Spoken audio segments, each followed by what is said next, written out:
With this deal, the UK joins the United States in affirming that reciprocity and fairness is an essential and vital principle of international trade.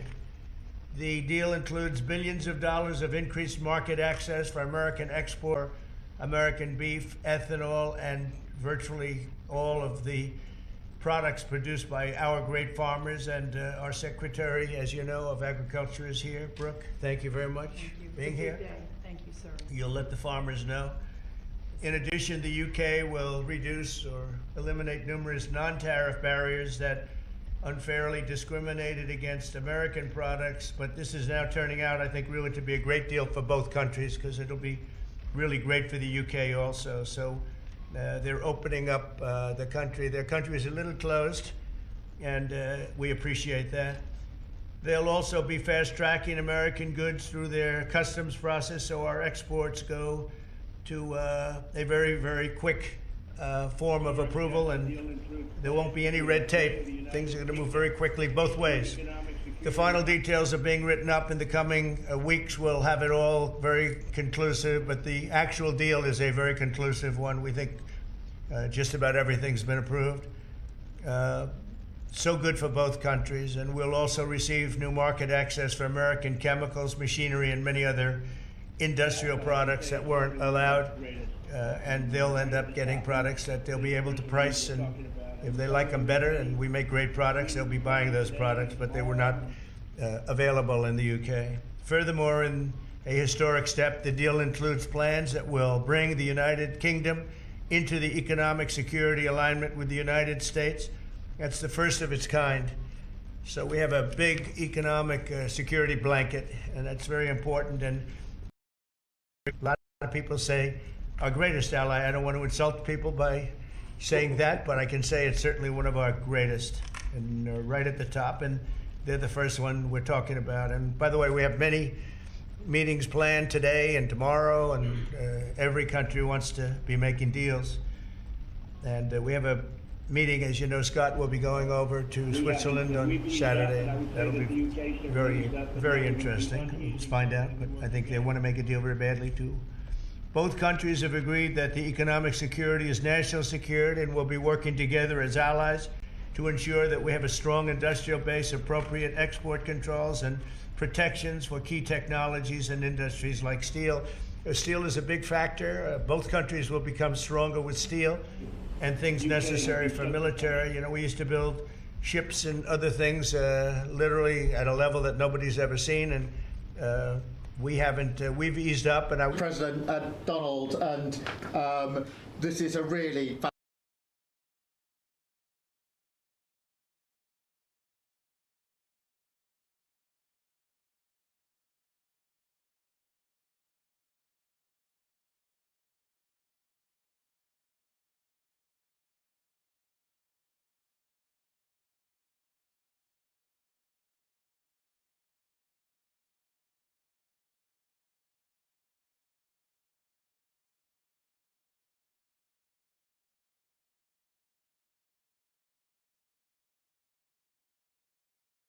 today. Really important deal. This is going to boost trade between and across our countries. It's going to not only protect jobs but create jobs, opening market access. And as you say, Donald, the timing couldn't be more apt, because not only was it 80 years ago today that victory came for Europe after and at the end of the Second World War, but of course on that day the UK and the US stood together as the closest of allies. And Donald, I think even down to the hour, because you may or may not know that it was about this time of day, exactly 80 years ago, that Winston Churchill announced victory in Europe, and that led to great celebrations across Europe, across America, but particularly in the United Kingdom.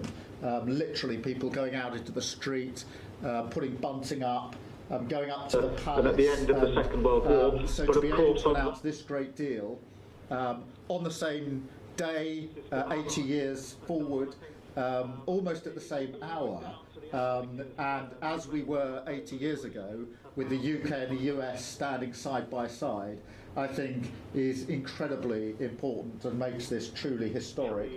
That close relationship has endured over those 80 years.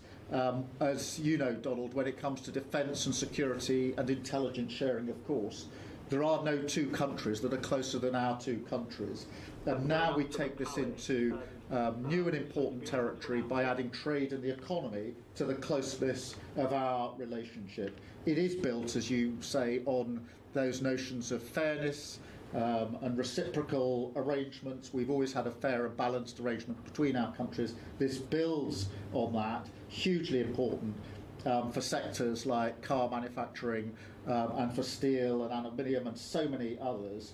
And yes, we can finish hammering out some of the details, but there's a fantastic platform here, including, of course, on the tech side, where I think I'm right in saying we're the only two Western countries with trillion-dollar sectors when it comes to tech. And in the end, it comes down to, as you say, Donald, economic security is national security. On national security, we've been absolutely the closest of allies for so many years, keeping the peace through that close alliance, that friendship. And now we add to that this deal on trade and the economy. And I want to thank you for your leadership on that, Donald, and for the way in which your team have negotiated this. And I'm so pleased that we've got this deal. We've finalised it, and we've built an incredible platform for the future. So thank you so much. Donald, I'm now going to go and do a press conference. I think you have your press in with you, but on the details, I think if you've got Howard, etc., we can deal with that through one of my team. That's great. Well, Mr. Prime Minister, thank you very much. I want to have a continued, maybe a better relationship.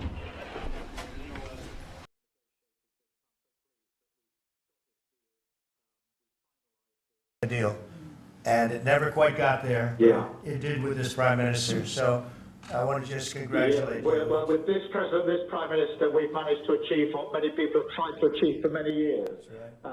And I'm really pleased, and it feels completely historic and on a special 80-year anniversary as well. So, Donald, thank you so much.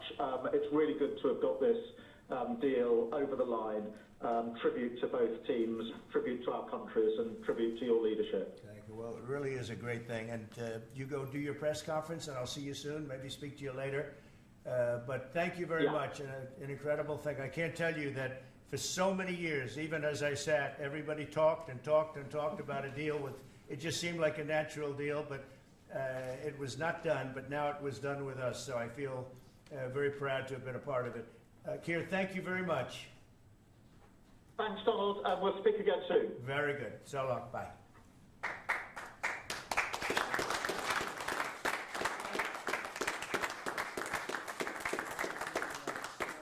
Why don't I do this? Why don't I have our Secretary of Commerce, Howard Lutnick, give a little description of the deal pretty quick, and then the good side, the very nice side, we'll be speaking about it also, maybe, from so you get a pretty equal. I think it's a very, it's just been a deal that was, we thought, very complicated. It became very simple. It's opening up the country that we really didn't have the kind of access to that I would have thought. I was surprised. I think it's why the deal never got done before. It was, you know, they've been working on this deal for 25 years. And we got it done, and we got it done. Really, it's going to be great for both countries. So, Howard, if you could go, and then somebody else, you may have, you'll pick whoever you want who'd like to do it. I have a feeling you're going to do it, right? So you guys go ahead, and then we'll take questions right after that. But I think you'll get a pretty good understanding of how big it is. It's a very large deal, very big deal. And Howard, go ahead. So the UK is the 6th largest economy in the world and the 4th largest that we export to, right? So it's a huge market, a top 10 market. If you remember Liberation Day, they were at 10% because we have balanced trade with the UK, right? They say they have a surplus, but of course that counts gold bullion, which is, so let's just call it balanced trade. So how do you open up a market in balanced trade? People think it's impossible. They've always thought it was impossible until President Trump came on the scene and changed the way things work. So here's what we've got. We've opened up new market access, ethanol, beef, machinery, all the agricultural products. They've agreed to open their markets, and that will add $5 billion of opportunity to American exporters. So the question is, why would they do that now? Because they've never done it before, and we still have our 10% tariff on, which will produce $6 billion of revenue for the United States. So the idea was, how do they keep their jobs, protect their economy, and do the best for their people while opening the market for us?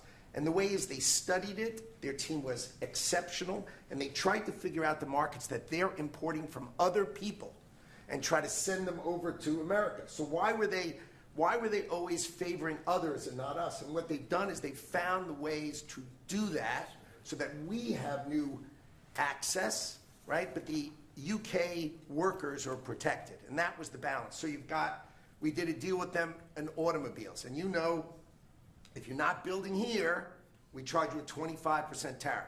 But the president, and by the way, I want to make this clear, while Jameson and I worked hard, this was the president's deal. And people think, oh, that's not the way it works. If you got to sit next to him, I have the best deal maker to my left. And if you don't think that we take advantage of him calling the prime minister and getting that deal done, you don't understand who's the president of the United States. So he's the closer. He gets deals done that we could never get done because he understands business, he understands deals, and that's why we're here today. So he agreed they could send 100,000 cars into America and only pay a 10% tariff. And that protects their car industry. And remember, we do 16 million cars a year. So this is only like 0.6%. But for the UK auto people, this is tens of thousands of jobs that the president agreed that he would protect for them. So he made that deal, right? Then steel and aluminum, right? Their steel business has been destroyed like everybody else has been destroyed by people dumping steel into their markets. And British Steel had announced it was closing down. So the British government, as part of this deal, nationalized British Steel, and they're going to match the kinds of models we do. They'll put tariffs on, they'll put quotas on. They want to do it with America so they can be part of the resurgence of steel and aluminum in America, and that saves them, again, thousands and thousands of jobs. So if you go step by step, aero and commercial planes, they sell Rolls-Royce engines to Boeing. We've agreed to let Rolls-Royce engines and those kind of plane parts to come over tariff-free. And what you're going to hear today is there's going to be an announcement at the UK that they are buying $10 billion worth of Boeing planes later today, but I'm going to let the name of the airline announce it because that's theirs to do. But part of this deal was always to do it together and to do it strong, and you can see the numbers on this board. Everything about this board works exceptionally well for the United States of America. It lays out the plan that you can work with us in autos, you can work with us with aero and commercial, you can work with us in pharmaceuticals if you have a supply chain that is secure and protected in national security. So we feel really good about the deal. You've heard the Prime Minister, he feels really good about the deal, right? And we started at 10% and we ended at 10%, and the market for America is better, and this is a perfect example of why Donald Trump produced Liberation Day. People don't understand. He gets things done in a matter of time. This would have taken Jameson and I 3 years, maybe. And instead, we got it done in 45 days, certainly, because we worked for Donald Trump. So, Jameson, my partner in all this, maybe Jameson, you'd like to talk a little, and then we'll turn it over to the UK. Sure, happy to do that. Everyone has great remarks.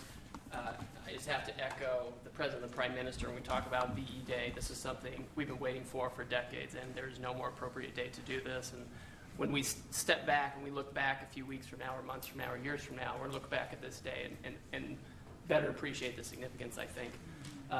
And I'll just say as well, in terms of negotiating, I mean, the UK negotiators, you know, we've got one right here, did an incredible job, right? This is why you win wars, right? When you act like this, and the ambassador, he knows more about trade than a lot of us here, based on his background. And I would say on this deal, Mr. President, what we've shown is that it is time to change the way we do trade. People said we couldn't do a global tariff. We did a global tariff. They said no one would want to deal with us. People want a deal. They said no one give offers. You saw that stack of offers I showed you yesterday, all those countries. Said we wouldn't get deals, and here we are with the deal with the 6th largest economy. We've agreed to have fair and reciprocal trade, and we've done it in record time. Thank you very much. Sir. Great job. Thank you, sir. Mr. Ambassador, please. Well, Mr. President, thank you very much indeed in hosting us this morning. And thank you very much indeed also for that very typical 11th hour intervention by you with your phone call to the President, demanding even more out of this deal than any of us expected. So thank you for that. The Prime Minister was delighted, obviously, to take that call later tonight. But you took it to another level, and I think the point I would make is twofold. One is that if we're going to rebalance and rebuild international trade in a way that serves all our interests, then we're better doing that together than separately and apart, and that's what we're on a mission to do. But secondly, you've done what you said you would do. You said to the Prime Minister when he came and we visited in the Oval that you would do a good trade deal with the United Kingdom, that you would do it at pace, and that we would be first. And you have delivered that. You know, you've been true to your word. So thank you very much indeed for that. For us, it's not the end. It's the it's the end just of the beginning. I mean, there is yet more we can do in reducing tariffs and trade barriers so as to open up our markets to each other even more than we're agreeing to do today. But it also provides us with the platform, the springboard, to do what I think will be even more valuable for both our countries in the future, and that's creating a technology partnership between the United States and the United Kingdom so that we can harness science and technology in order to create future industries and future jobs, and to do that together in the way we work so closely already in the national security and defence area. We can just take that to yet further areas of science, enterprise and endeavour. So we're looking forward to doing that in the coming months. You've launched us extremely well today. It just, in my view, as the Prime Minister has said, just shows what two countries who trust each other, who are confident in each other and are familiar with each other can do, not just for ourselves, but for the rest of the world who need to benefit from a bigger and better international trading system. Thank you very much. It was beautifully stated. What a beautiful accent. I'd like to have that accent. Thank you. My mother would be proud. Thank you very much. Any questions? James Matthews from Sky News. Yes. Can I ask, why Britain and why now? And you've described this deal as a full and comprehensive deal, and yet we've just heard from Mr. Mandelson it's the end of the beginning. Clearly, there's much more work still to do. Yeah. With respect, are you overstating the reach and significance of this deal because you're a president who needs a result at a difficult time? I think that it's a great deal for both parties. It's for us. We're opened up. I didn't know how closed it was. Quite closed, the market, as you know, the UK, and it opens up a tremendous market for us, and it works out very well, and a lot of assets. You see the chart, and those are tremendous assets. But we've been trying, and when you say why us, meaning your country, we've been trying for years, and they've been trying for years to make a deal, including when I was in the, first term. It would always be people talking, but they weren't getting it done. But for 25 years before that, they were trying always to make a deal, a very significant deal. I actually, until I looked at the numbers, I didn't realize this is a very conclusive deal, but we think we can grow it even from that. But this is a maxed out deal, not like you said it. You said it really incorrectly. This is a maxed out deal that we're going to make bigger, and we make it bigger through growth. But we have tremendous assets involved. I was surprised to see how big your country is in trade, actually. You know, one of the biggest in technology and so many other things. It's agriculture. I really didn't know. It's depending on your definition, it's from 4 to 5 to 6. That's pretty big in the world. So I was very impressed by that.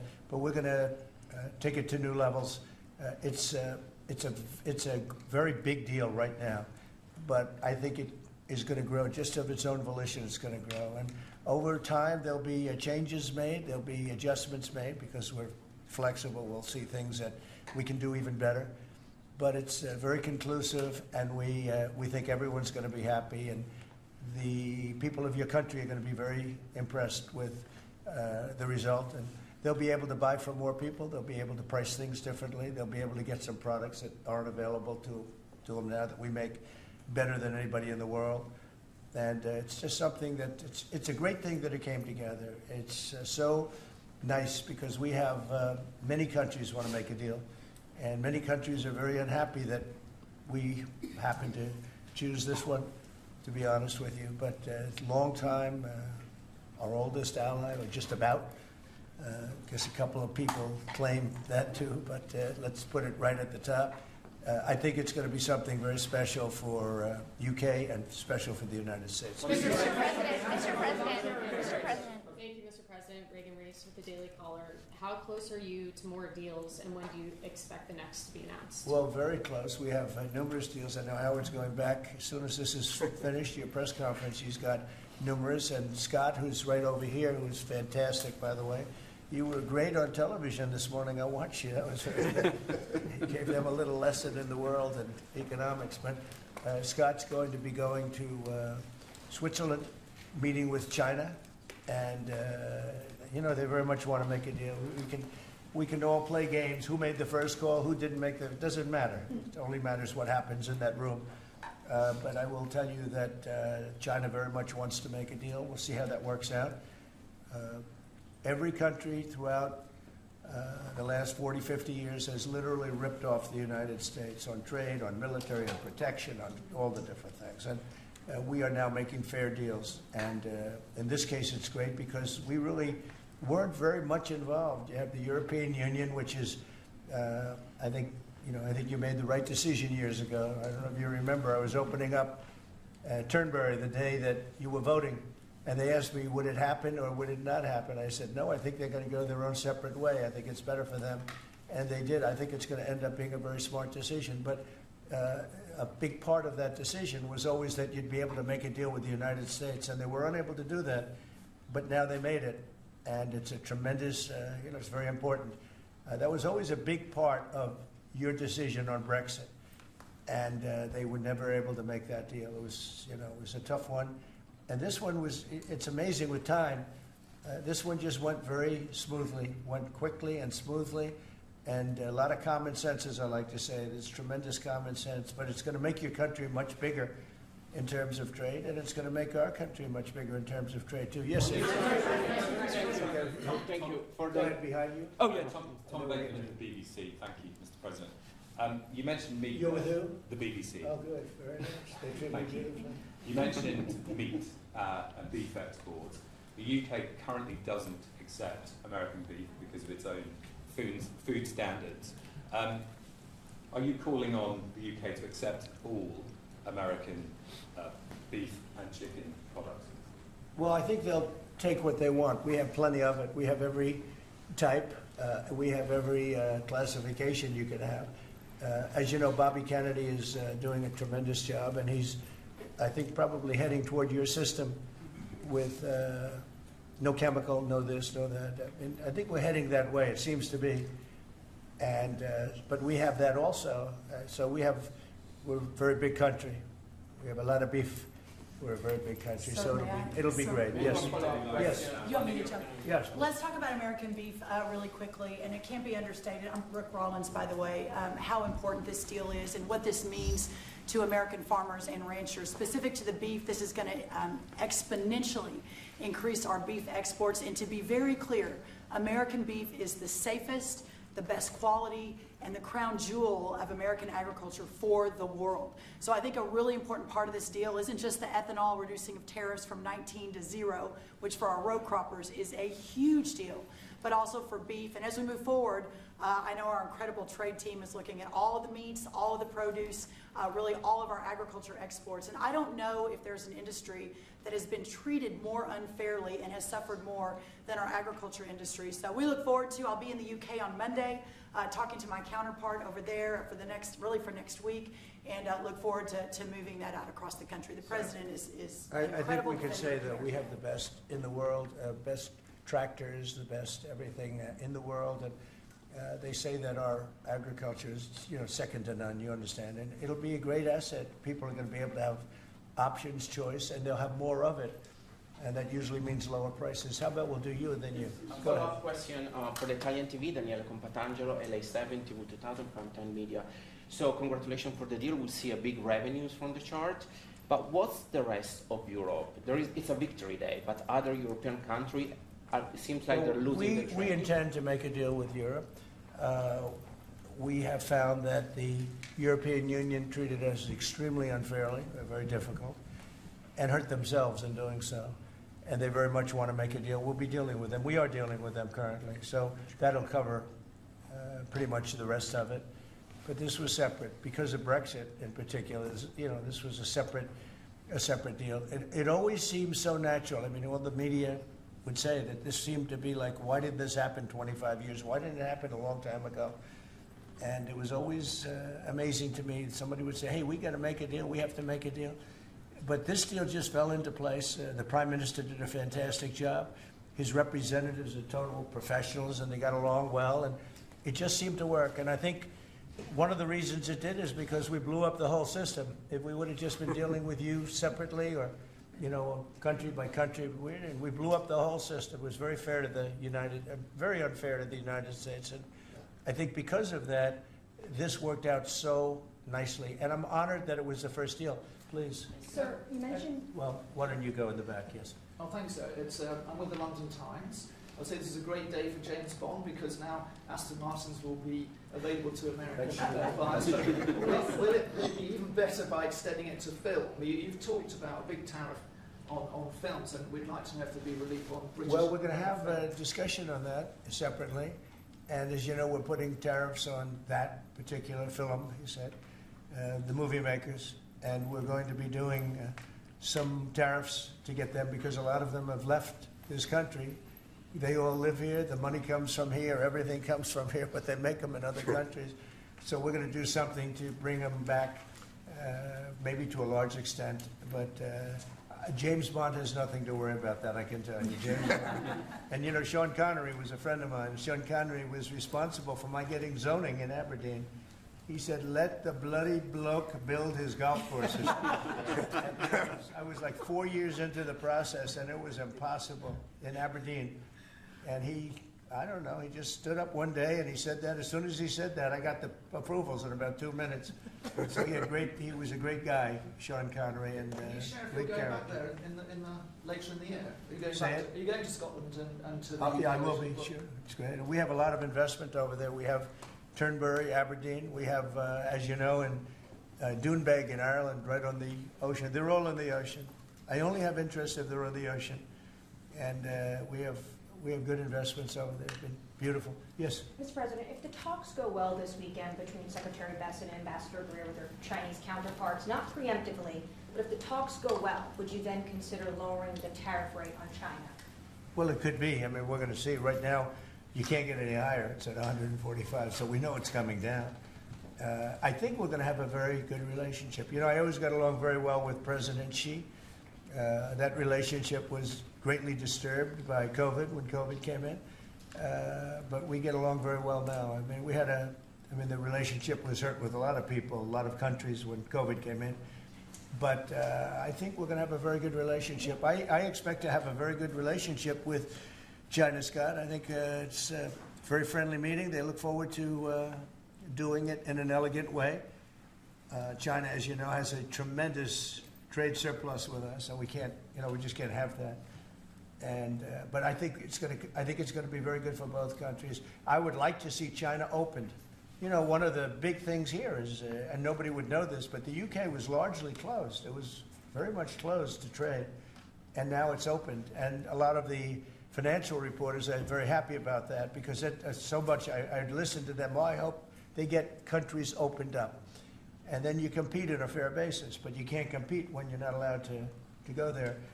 China would be the number one example of that. You know, it's very closed. We almost had it last time before COVID, and that didn't work out. But we made a great deal with China. They had to buy $50 billion worth of our food products, and it was a great deal, doing very well for our farmers. And then when Biden came in, as usual, nothing happened. You know, he didn't enforce it, and it got less, and ultimately, you know, destroyed a great deal. That was a great deal. But no, I think that we're going to have a good weekend with China. I think they have a lot to gain.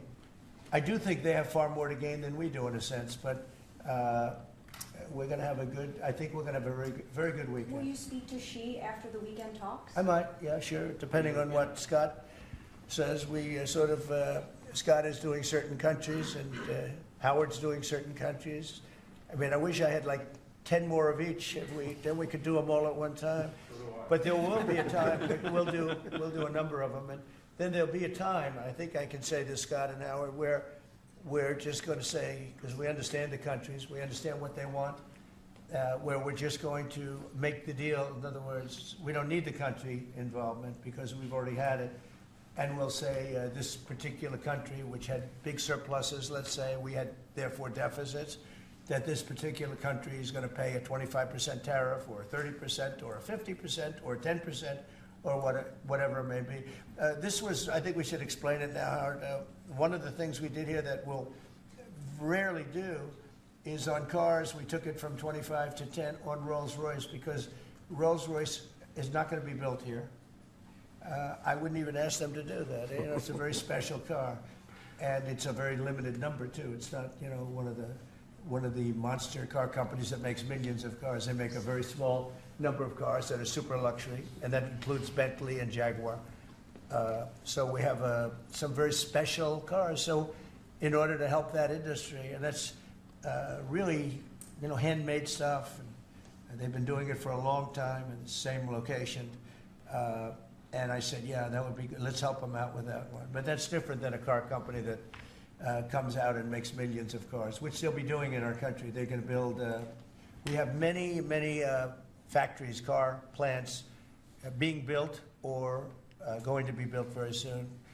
I think we can say that we'll be close to $10 trillion of investment. I think we're actually at that number now if you add up some of the ones we haven't heard about yet. I mean, we have some going up right now. They have plants going up, and they haven't even spoken to us. They're doing it because of the tariffs. And tariffs have always been used against us, and I never understood. I used to sit back. As you know, China paid hundreds of billions of dollars in tariffs when I was president. But until then, China never paid anything. And, you know, they really did a big number on us from the standpoint of trade. But we are using tariffs now for our benefit. And we have now close to $10 trillion. Think of that, $10 trillion. If you look at the past administration, and we're talking about over, you know, essentially 2 months, because we could say 3, but it took a little while to get the office in perfect shape, right? It took a little while to get things done. But once we started, when you think of that, close to $10 trillion of investment, you've had years where the United States wouldn't do that wouldn't do $1 trillion in a year, wouldn't do anywhere near $1 trillion. We did $10 trillion in 2 months. So it's amazing what's happening. We're getting calls from, and that has to do with chips, has to do with cars. We used to make chips. We had Intel, and we used to make chips. We had a monopoly on chips. Everything was made here. And now, over a period of years, because of presidents that didn't know what they were doing, they allowed that business to be stolen from us. Most of it moved to Taiwan. And you probably were in the same position, right? Because you had a lot of the chip-making capacity, but they moved it in. And if we would have said, that's fine, if you want to move it to Taiwan, that's good, but if you want to sell back into the United States, we're going to put a 50% or 100% tariff on, they would have never left. But we had people sitting here that didn't understand that, and it's too bad. But now they're coming back, because I'm saying it about 40 years too late, but they're coming back. As you know, we have the biggest chip makers in the world spending In one case, 300 billion. In one case, 500 billion, same as Apple. And in another case, 200 billion. And we're going to have a large share, very, very substantial share of the chip-making market. You said that this weekend is going to be a friendly visit, but do you expect that it will just be a formality to break the ice, or are they going to get into substantive negotiations? I believe so, yes. I believe it's substantive, yes. I think people like to say, yes, we're having a meeting to meet. Well, we're meeting, so what are we going to do? Talk about meeting again? I think it's going to be substantive. I think we can say that, right, Scott? Very substantive. Now, China wants to do something. And look, they have to at this point. You know, essentially, they made $1 trillion a year, and now they have absolutely, no business because of the tariffs. They have no business. And they want to have business, and we want them to have business. We want them to do well. We want them to do very well. So I think it's going to be very substantive. Because business has slowed down, as you mentioned, we're seeing, China. but we're seeing as a result, the ports here in the U.S., the traffic has really slowed, and now thousands of dock workers and truck drivers are worried about their jobs. That means we lose less money.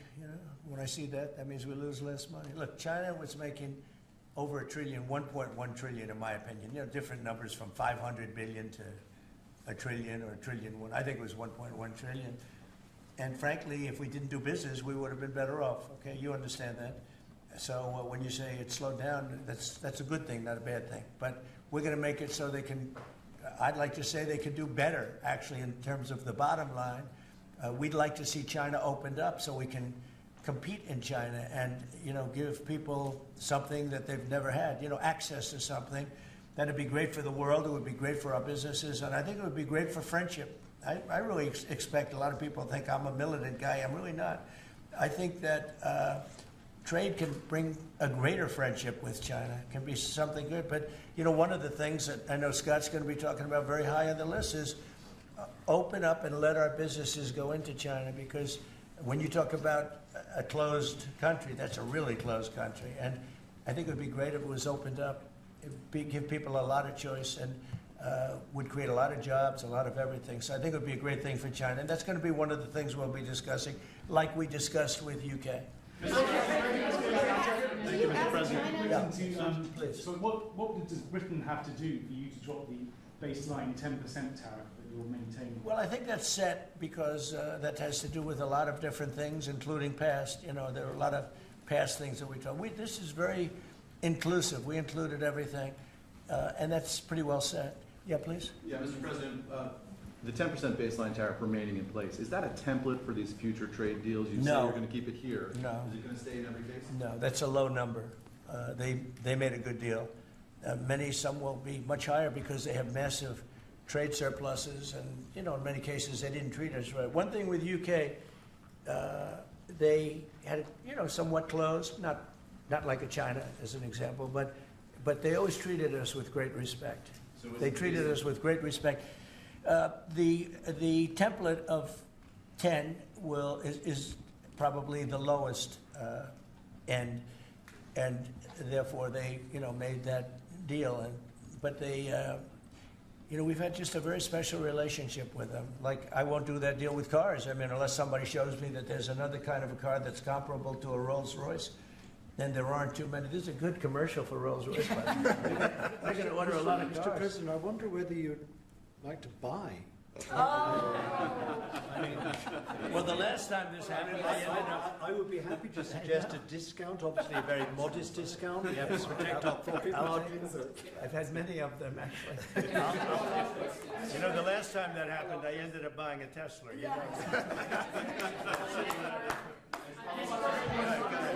Mr. President. Mary Margaret Olahan with Daily Wire. I had a question about the UK deal today. I heard there was talk that part of the agreement would depend on whether the UK would respect free speech and freedom of religion. I know the BP is really interested in that, talked about that earlier this year. Was there any assurances that you guys got on that front? You want to handle that? Yeah, that was not part of the conversation. Our conversation was an economic conversation from start to finish, closed by the president yesterday.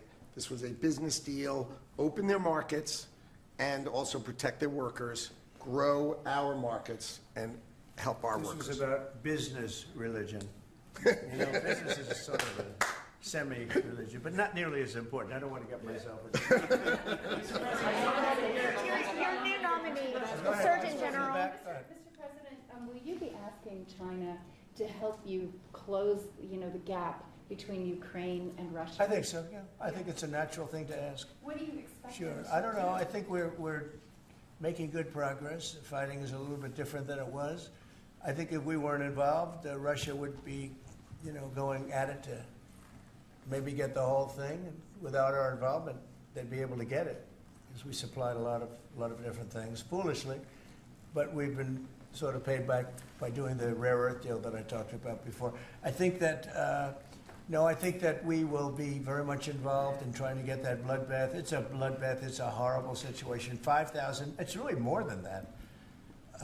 But it's 5,000 soldiers on average a week, mostly soldiers, are being killed. Young, beautiful people. I mean, they're being killed. I see the satellite pictures coming back, body parts lying all over fields, heads and arms. It's so terrible. I've never seen anything like it, actually. And if we can get that stopped, that will be a great accomplishment. And we're trying very hard, and I think we're close. And Mr. Witkoff is talking constantly back and forth. He's a real professional. He's got a great relationship with both countries. And I think we have a good chance. And likewise, we're trying to work on Iran to get that solved without having to get into any bombing, as we say, big bombing. I don't want to do that. I want them to work a deal. I want them to be very successful. Your new nominee. Thank you, Mr. President. Edward Lawrence from Fox Business. Yes. On the non-market barriers, how did you get the UK to bend, and what was the 11th hour deal or ask?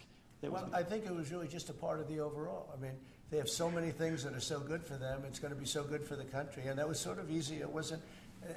We had non-market. I call it non-market or non-monetary trade barriers, and we had quite a few of them. Not nearly as bad as some countries. Some countries have.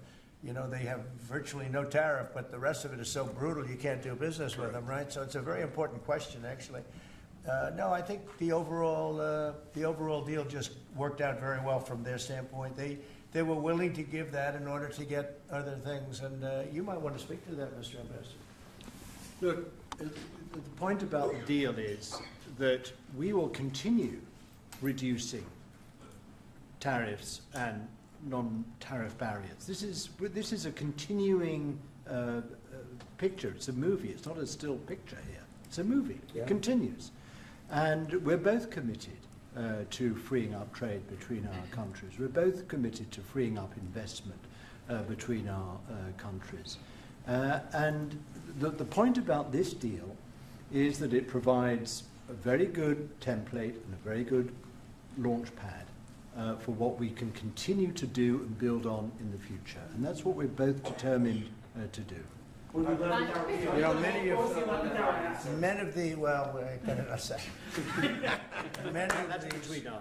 of the we'll keep it confidential.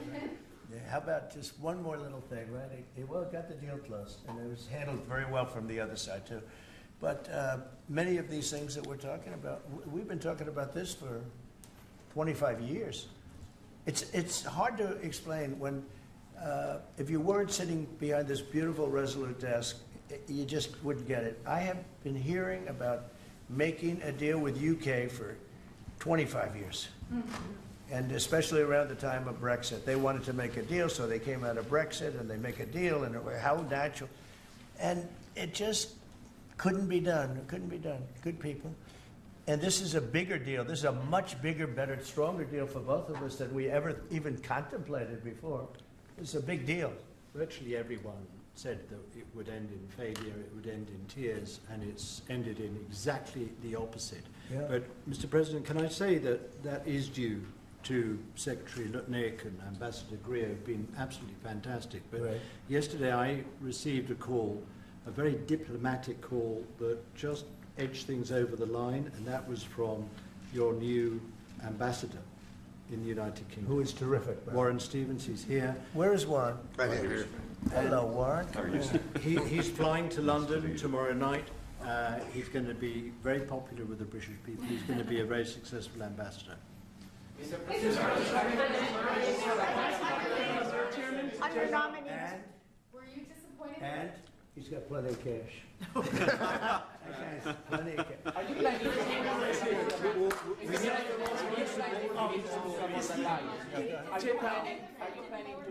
Ursula von der Leyen? Go ahead, fast. Yes, are you planning to meet Ursula von der Leyen, the president of the European Council, anytime soon? Oh, she's so fantastic, right? She's so fantastic. I hope we're going to meet. Yeah, the answer is yes. I saw her a few days ago. And I think that we'll definitely meet, yeah. The European Union is a big thing. They want to make a deal very badly. You know, everybody wants to make a deal. Look, everybody wants to make a deal with the United States, and we're doing that, and we're going to make fair deals. I'm just honored that this was the first one. Go ahead, please. The Federal Reserve Chairman, Mr. President, says that you would have to call him for a meeting. Do you plan to meet with him? And what do you think about? And it's like talking to a wall. He should be. The Bank of England cut today. Well, the Bank of England cut, China cut, everybody's cutting but him. It's I don't know. We'll see what happens. It's a shame. I call him Too Late, Too Late Powell. That's his nickname, and it's a shame. It's ridiculous. So meeting, he's always too late. But in this case, it's not going to matter that much because our country is so strong. We're so powerful in terms of economic strength and what we've done. And I'll tell you what, if we didn't have our first term, you wouldn't be. We created things in the first term. We cut more regulations than any president in history. We cut the taxes more than anybody in history. And a very big factor is going to be the tax bill that we have right now, the one big beautiful bill, as we call it, which is all-encompassing, the biggest tax cuts ever in history, bigger than even the first time, and the incentives, even great for the UK because it'll make us so strong that we're going to be doing more business with you. It's a very important element for taxes, for every aspect, regulation cuts. That bill is, I believe it's the biggest bill of its kind ever in the history of this country. And Speaker Johnson and Leader Thune have done an incredible job. I mean, I'll let you know, we have to get a vote, but we have a lot of support for that bill. And if that happens on top of all of these trade deals that we're doing, this country will hit a point that you better go out and buy stock now. Let me tell you, this country will be like a rocket ship that goes straight up. This is going to be numbers that nobody's ever seen before. That's a very important element of all of this. If we get that, if you don't, and the Democrats are fighting it only because they want to fight. They have Trump derangement syndrome. If it was somebody else, they wouldn't fight.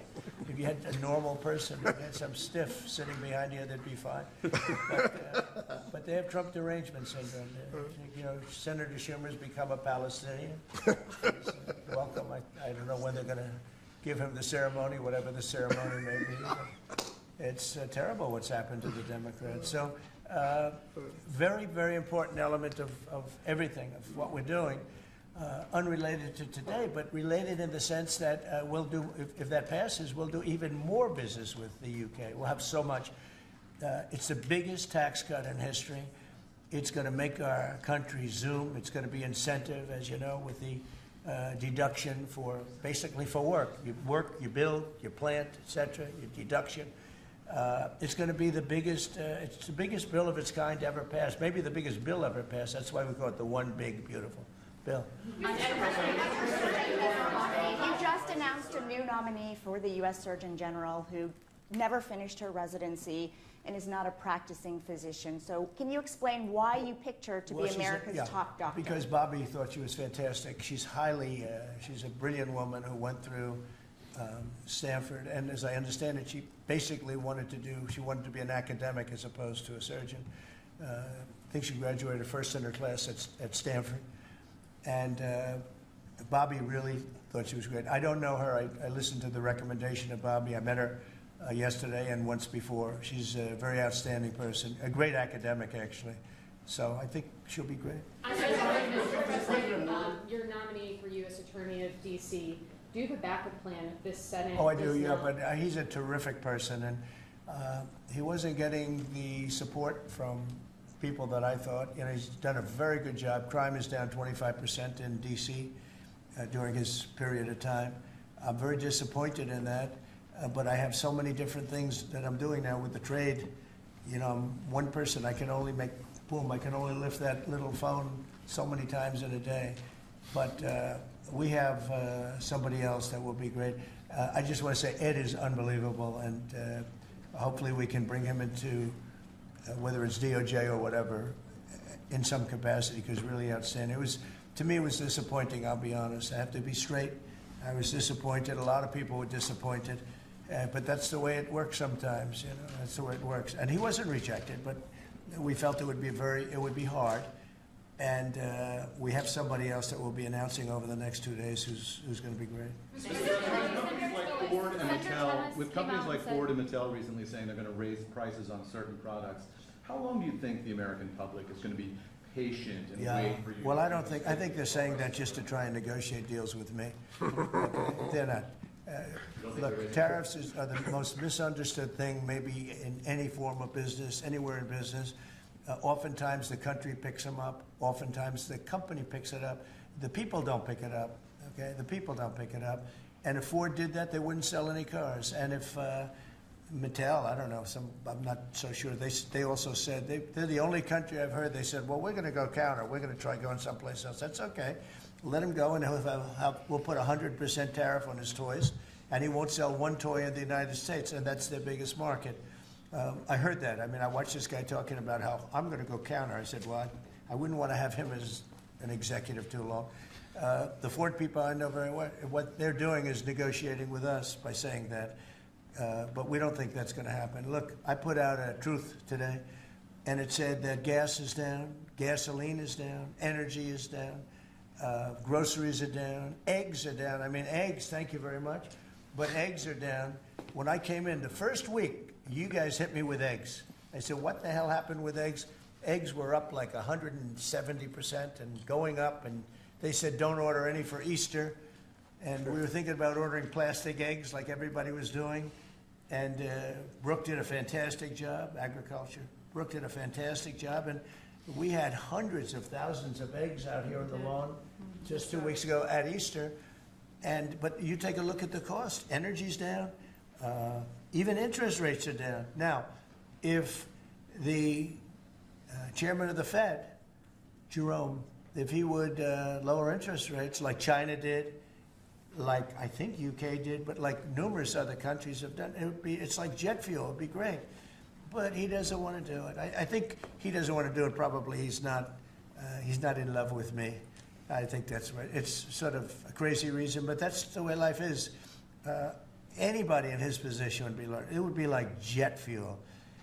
But even without that, we're doing well. But remember this, you know, I've watched you people reporting over the last few months that if we do this, you know, prices are going to go through. Well, groceries are down. All of this stuff is down. Lumber is down. Oil is gone to, I mean, we have that thing broke 60, right? $60 a barrel. And $1.98, $1.99 in some cases. And heading in that direction.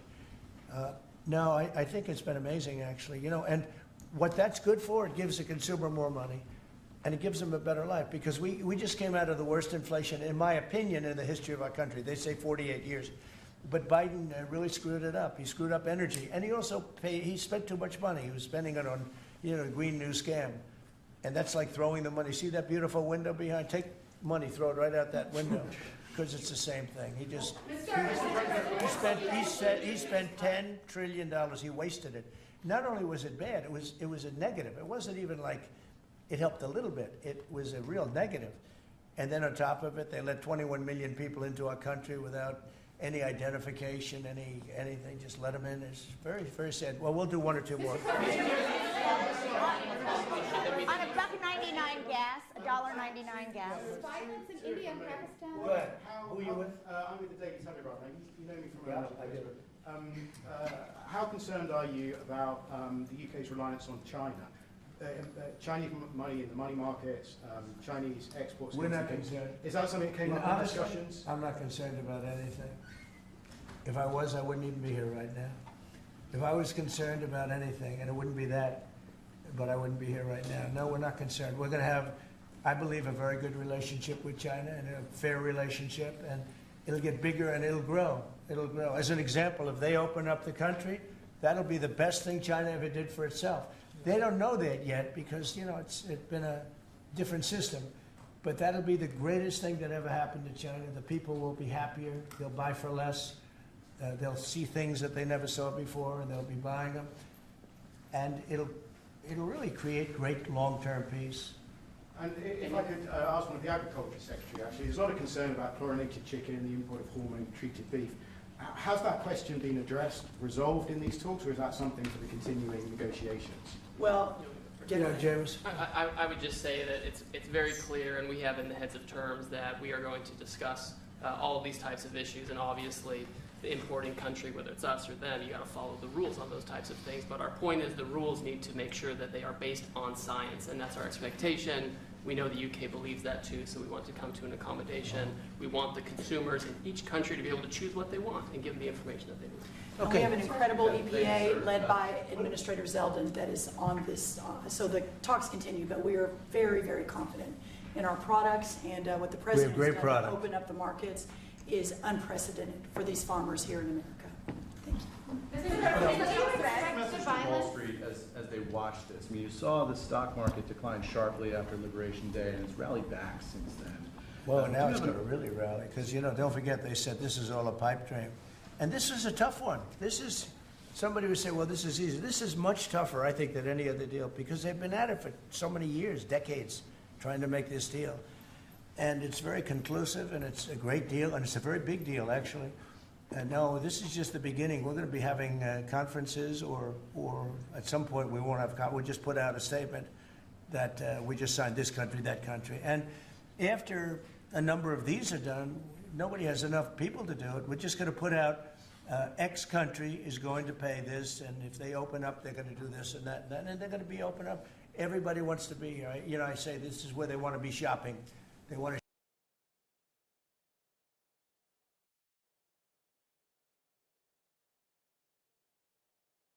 shop in this country because we have the consumer, and we have the consumer like nobody else. And if this country went bad, the whole world would go bad. But we really saved it from going bad. Yeah, please. Can I ask you about the air traffic control issue? Are you looking at getting new software, new equipment? I'm glad you asked me about it, because I'm just going to be talking to now with the heads of the airlines and everything else. So I was all set before we had the rigged election to give out a brand new gorgeous system to one company that was going to do the whole thing, one of the best companies in the world that you know very well. There are 3 or 4 of them that do it.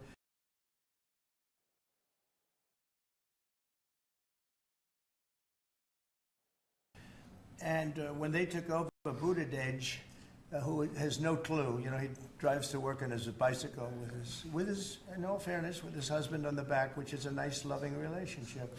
But he didn't have a clue. This guy didn't have a clue. And he's actually a contender for president. Between him and Crockett, you can have that party. But he didn't know what he was doing.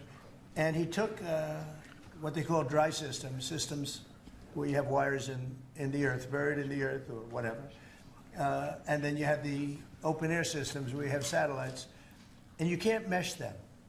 Anybody would know that if you went through about 2 months of study in school, if you studied that kind of thing. And he did. They spent tens of billions of dollars trying to take old, broken equipment and merging it into existing new equipment with brand new equipment. It's one of the greatest. They spent like $40 billion.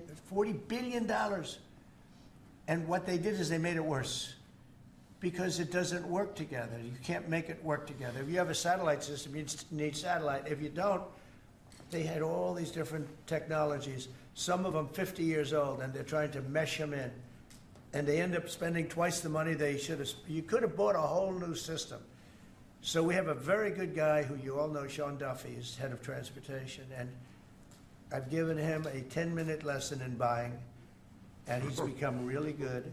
And we are now in the market to buy a gorgeous, brand new system.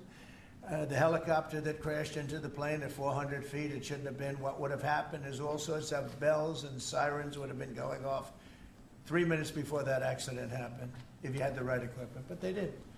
And the new equipment is unbelievable what it does. You can have, you don't even, well, I was going to say something, but you always, in my opinion, you always need pilots. I want pilots. But you wouldn't even have to have pilots.